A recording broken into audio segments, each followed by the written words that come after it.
kita akan berbagi cara pemijahan pada ikan komet. Nah, ini dia ikan komet. Ini yang berwarna merah, warna atau kombinasi putih pink pink dan kuning. Ini ikan komet ya.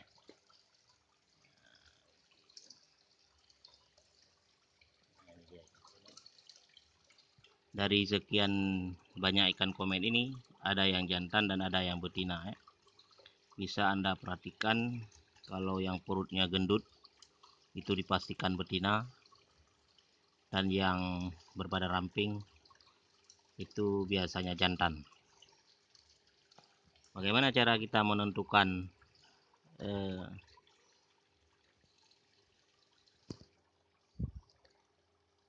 waktu yang tepat untuk memijahkan ikan komet ini? Ini bisa Anda perhatikan pada kolam berikut ini. Jika air kolam sudah muncul busa-busa seperti ini,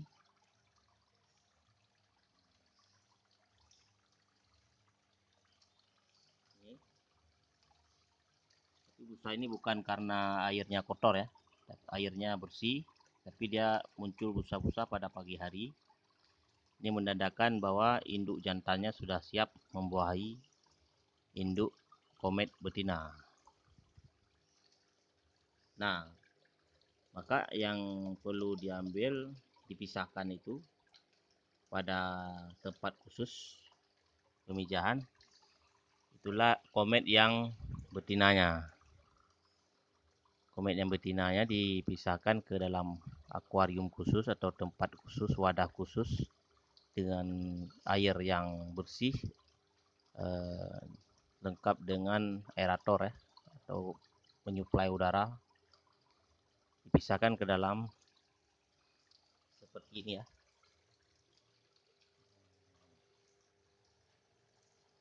Nah, seperti ini ya. Ini tempat pemijahan, tempat dibuat khusus untuk pemijahan ikan komet. Di sini sudah ada plastik yang disisir-sisir, diikat membentuk umbai-umbai ini untuk tempat meletakkan telur ikan komet. Kemudian ada aeratornya, disebutkan ada aerator. Ini aeratornya. Kemudian pompa air untuk menyaring air supaya dia selalu dalam keadaan bersih airnya.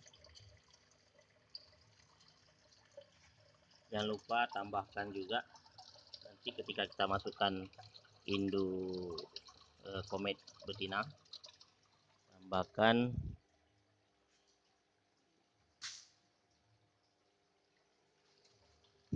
ini deh. Ini salah satu saja ya, contoh salah satu saja. Ini banyak produk-produknya yang seperti ini. Ini sudah termasuk di sini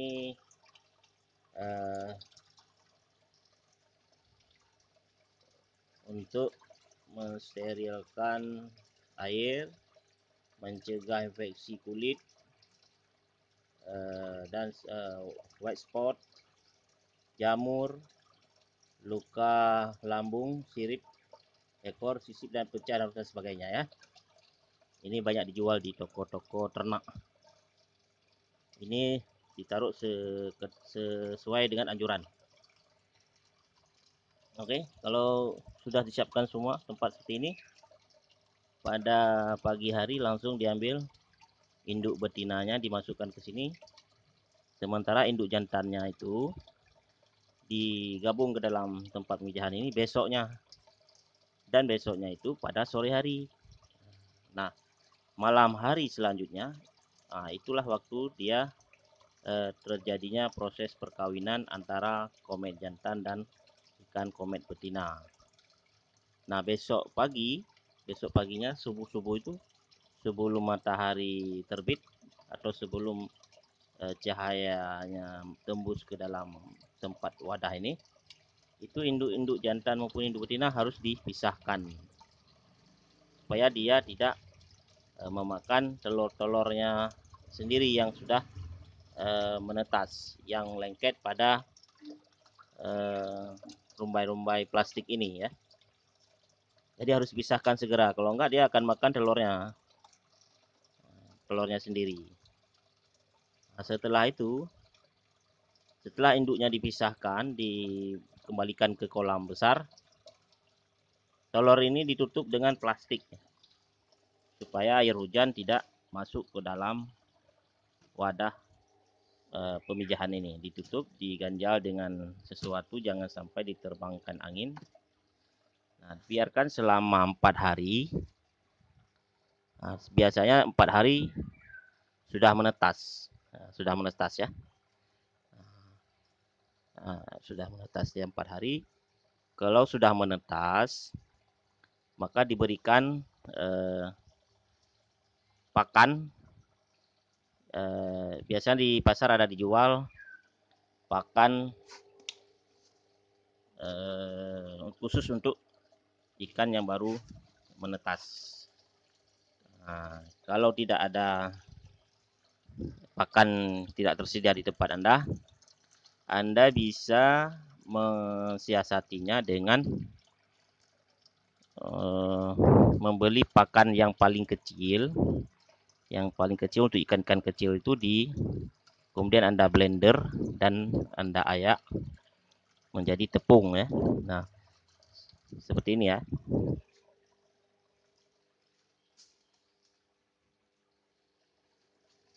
Nah, ini salah.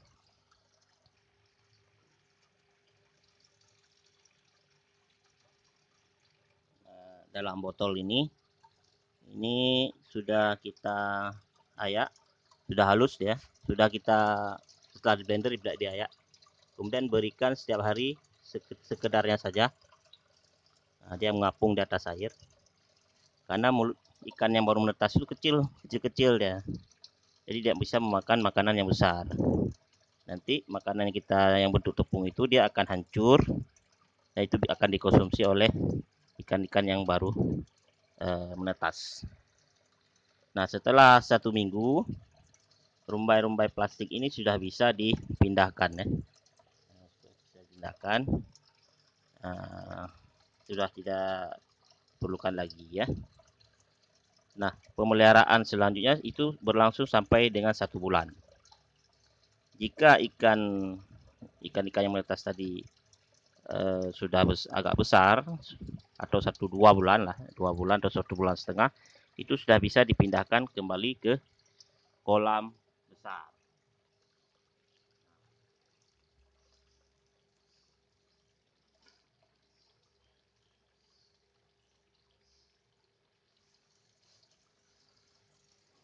Supaya ikan-ikan kecil ini tidak dimangsa oleh induknya sendiri atau ikan-ikan jenis lain yang agak, jika kelaparan dia akan makan ikan-ikan kecil ya. Nah, yang perlu diperhatikan, kondisi air di dalam wadah ini juga harus dijaga. Jangan sampai tapi kalau ada aerator, ada mesin pompa air, dia biasanya airnya akan selalu bersih, tidak akan masalah.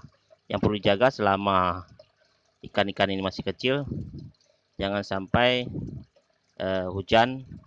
air hujan masuk ke dalam wadah ini, harus ditutup karena air hujan itu biasanya bisa membunuh ikan-ikan kecil karena sifatnya asam ya.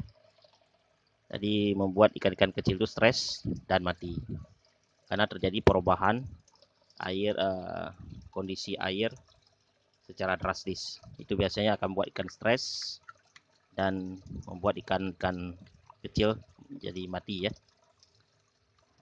Mari kita lihat, ini kebetulan ini coba kita lihat apakah ini udah berapa hari kita tetaskan, ini mungkin masih ada dalam bentuk telur. Kita akan lihat telurnya, tapi kalau nggak ada ya Anda bisa lihat di video-video lain di YouTube bagaimana bentuk telurnya kecil-kecil, tapi ini sepertinya telur-telurnya sudah menetas karena sudah tidak ada lagi di sini di remba-remba ini. Nah, sudah menetas ya. Ya, sudah menetas. Rupanya sudah menetas ya. Ya, di sudut-sudut itu ada ikan-ikan kecil yang sudah menetas. Ya, nanti kita zoom ya.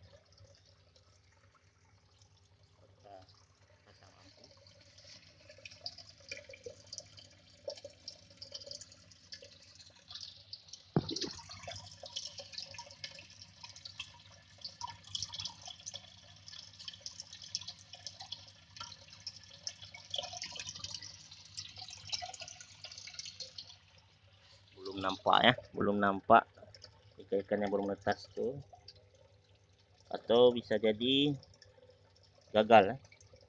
Gagal mungkin. Biasanya setelah 4 hari itu baru kelihatan ikan-ikan yang menetas tadi ya. Itu nanti kita setting lagi kalau kita cari sampai waktu yang pas sampai dia menetas. Ini ada sebagian sudah menetas harusnya karena sudah 3 hari ya. Oke, demikian dulu, nanti kita lanjutkan kembali. Oke, kita akan perhatikan ikan komet yang sudah menetas. Ini hari kelima dari sejak dia bertelur. Kita cari dulu di mana dia, kecil-kecil sekali.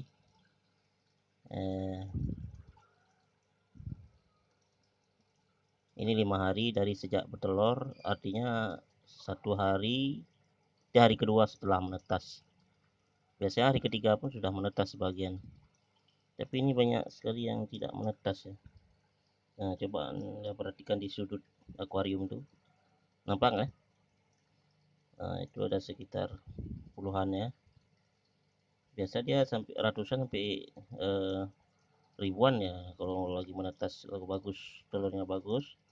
Ini kemungkinan kita terlambat memindahkan induknya. Jadi telur-telur yang sudah bertelur ditaruh di remba-remba itu dimakan lagi sama ikan-ikan yang kelaparan.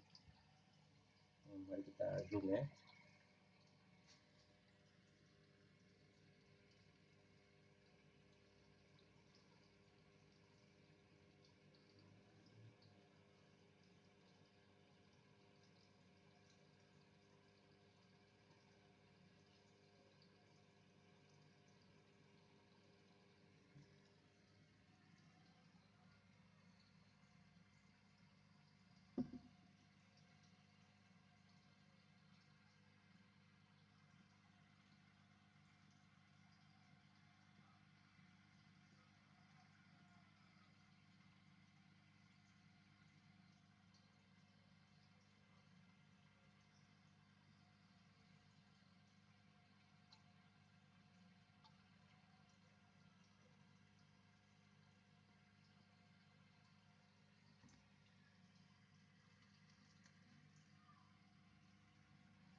Oke, masih sangat kecil-kecil sekali ya.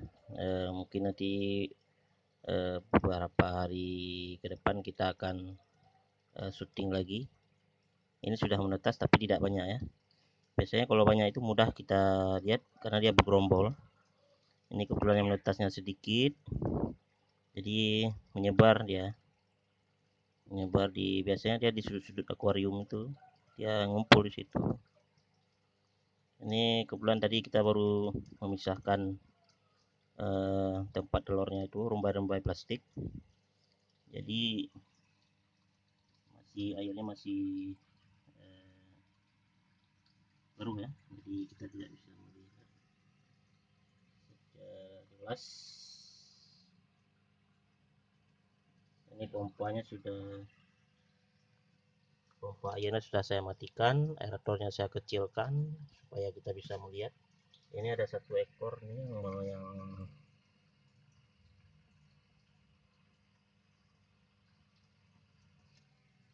oke, kita akan zoom lagi, kita sorting lagi nanti beberapa hari ke depan.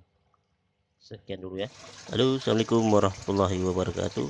Jumpa lagi dengan saya di channel Maryam. Hari ini kita coba update video yang 3 minggu yang lalu mengenai pemijahan ikan komet ya. Jadi ini sudah berumur 3 minggu sejak pemijahan ya. Kita pemijahan kemarin itu tanggal 27 bulan 2 ya. Jadi sekarang ini tanggal 21 bulan 3. Jadi sekitar 3 minggu sejak telurnya menetas. Kalau nggak salah ini telur ikan ini menetas 4 hari setelah, berarti tanggal 1 ya, tanggal 1 menetas. Jadi sekarang tanggal 21. Jadi ikan kometnya ada yang ukuran 2 cm dan kebanyakan masih berukuran 1 cm ya. 1 cm dan 1,5 cm ya. Nah, ini kebetulan ini ada masalah ketika waktu pemijahan. Jadi banyak yang mati ya, Jadi ini saya perlihatkan sisa-sisa hasil pemijahan. Jika seandainya berhasil dengan baik, maka ikan 3 minggu ukuran 3 minggu sudah berukuran seperti ini ya.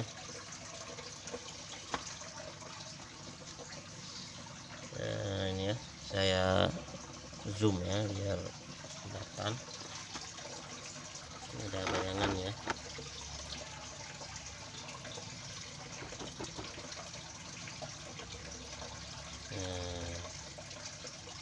Ini dia.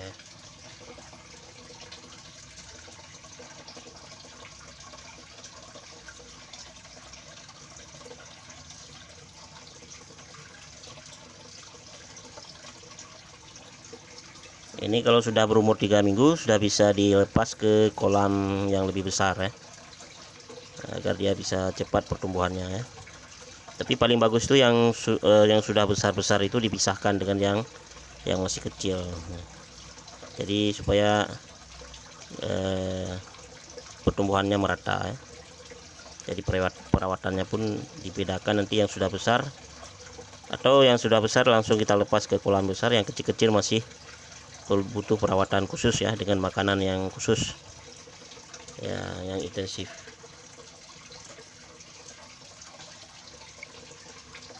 Nah, jika ikan ini sudah kita lepas ke kolam yang besar, maka saatnya induk-induk betinanya itu sudah bisa kita pilih lagi untuk kita pijahkan ya, untuk kita kawinkan dalam tabung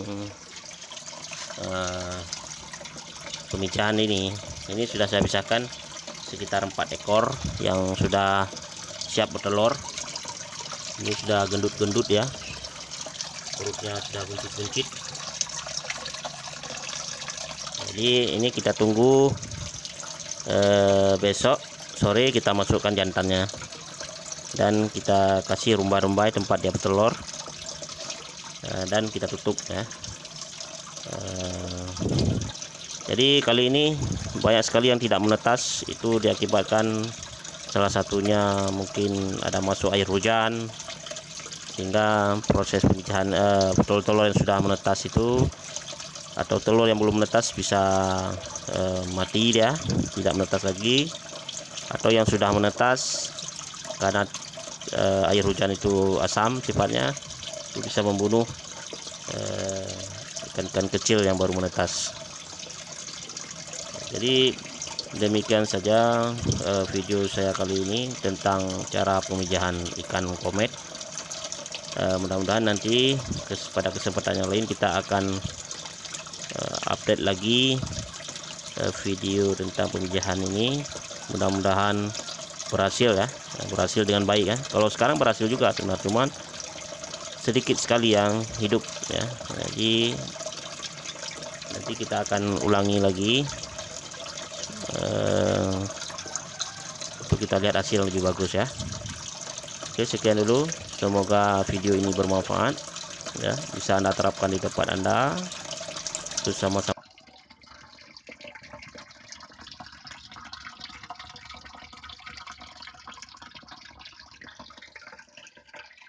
Nah, kalau sudah berbusa-busa seperti ini, airnya sudah berbusa-busa, ini tandanya ikan komet sudah bertelur ya, itulah terjadi perkawinan, sehingga ini airnya berbusa-busa. Nah, saya baru saja tadi mengangkat rumbai-rumbai plastik di mana dia meletakkan telurnya. Ini bisa Anda perhatikan ya.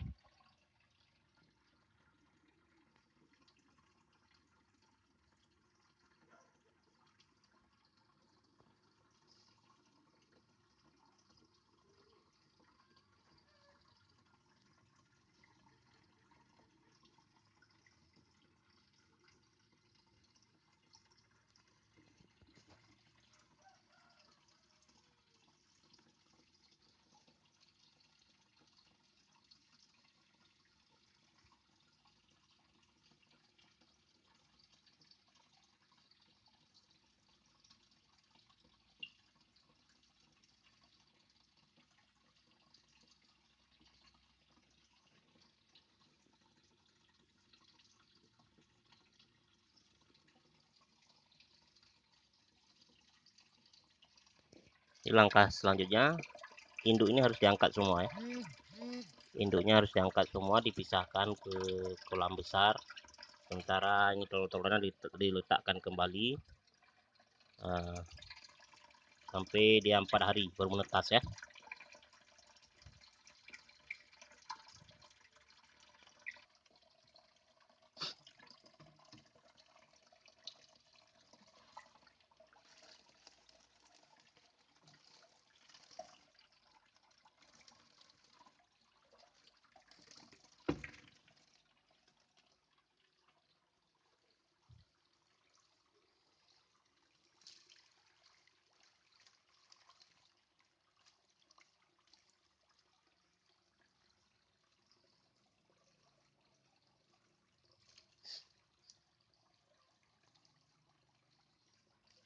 Ternyata proses pemijahannya belum selesai. Ini masih juga mengeluarkan telur-telurnya.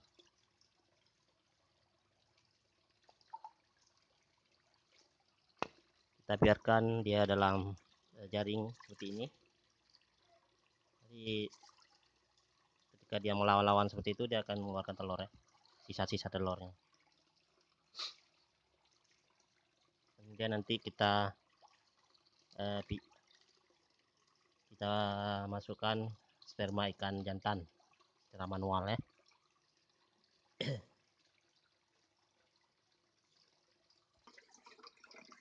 Yang perlu diperhatikan, pompa air yang ini jangan terlalu kalau bisa diamankan, jangan sampai dia menyedot telur-telur atau ikan-ikan yang baru menetas nantinya ya. Jadi pasang saringan yang halus seperti ini ya. Jadi dalam kotak ini ada apa namanya nih, penyaring ya, penyaring yang digulung masukkan ke sini supaya ikan-ikan yang baru menetas nanti tidak tersedot ke dalam pompa air. Atau bisa juga ini dimasukkan dalam jaring kemudian digantung dia seperti ini ya, jaring halus dan digantung seperti ini. Atau bisa juga pompa air tidak usah digunakan dulu, kita cuma memakai aeratornya saja ya, aerator saja seperti ini ya. Nanti aeratornya disambung. Setelah dipasang aerator, letakkan di bagian tengah lam, sorry tadi terlepas.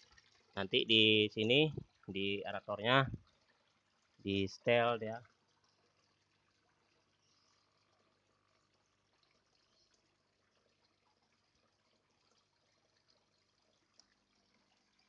disetel dengan HI ya, height ya. Jadi supaya kekuatan oksigennya itu besar. Kemudian kita matikan pompanya. Jadi pompa air penyaringan ini kita matikan aja. Kita ganti dengan aerator supaya ada oksigen dalam air ya. Kemudian tempat pemijahan ini ditutup agar tidak masuk air hujan, ditutup dengan plastik ya. Jadi kalau ada hujan airnya bisa tidak masuk ke dalam. Oke. Kalau sudah begini tinggal tunggu 4 hari ya. 4 hari sudah menetas insyaallah. Biasanya 4 hari sudah menetas. Ada kadang 3 hari, kadang-kadang sampai ada yang 5 hari masih menetas. Setelah 5 hari biasanya nggak menetas lagi. Jadi telur-telur yang ada juga telur-telur yang tidak terbuahi, dia akan tidak akan menetas ya. Jadi airnya tidak perlu diganti, air yang ada di tempat meja ini perlu diganti supaya tidak terjadi perubahan air dalam secara drastis ya, akan mengakibatkan telur-telurnya gagal menetas ya. Jadi demikian cara pemijahan ikan komen ya. Nanti kita sambung kembali. Oke.